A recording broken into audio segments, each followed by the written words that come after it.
Nursing પરીક્ષા ભરતીમાં ગોલમાલ મુદ્દે નવો ઘટસ્ફોટ થયો। ઉમેદવારના ગ્રુપમાં મેસેજ વાયરલ થયો હતો। આપણે જે પેપર કાઢ્યું છે આવી ગયું ને આખું પેપર, તમે ડોક્યુમેન્ટ વેરિફિકેશન માટેની લાઈનમાં ઊભા છો તેવું વિચારજો।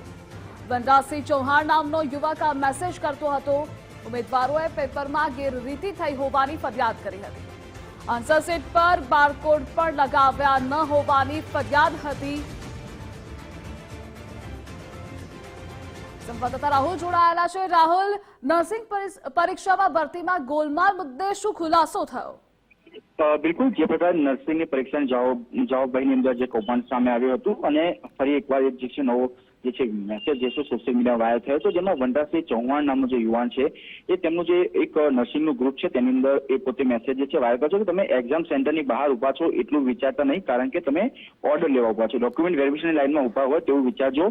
બસ એ જ તમારે હવે કયું CSC સેન્ટર લેવાનું છે તે નક્કી કરજો। અને એ જે મેસેજ વાયરલ થયો હતો અને ત્યારબાદ બપોરે એક્ઝામ પૂર્ણ થયા બાદ એટલે કે 1:17 બીજો એક મેસેજ વાયરલ કર્યો હતો કે કહ્યું હતું ને કે આપણે જ પેપર કાઢ્યું હતું, માનતા જ નહોતા। આખું પેપર આવી ગયું ને હવે સાંજેથી જે છે એ પેપર તમે લખ્યું છે એ પ્રકારનો જે વિડીયો છે મેસેજ છે એ સમગ્ર સોશિયલ મીડિયામાં વાયરલ થયો હતો।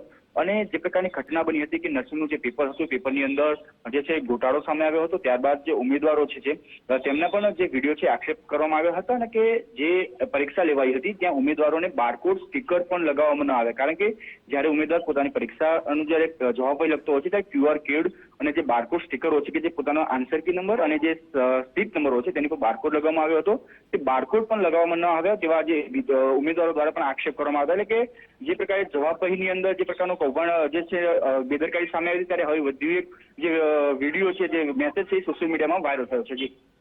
જી રાહુલ, જોડાવા બદલ આભાર આપનો।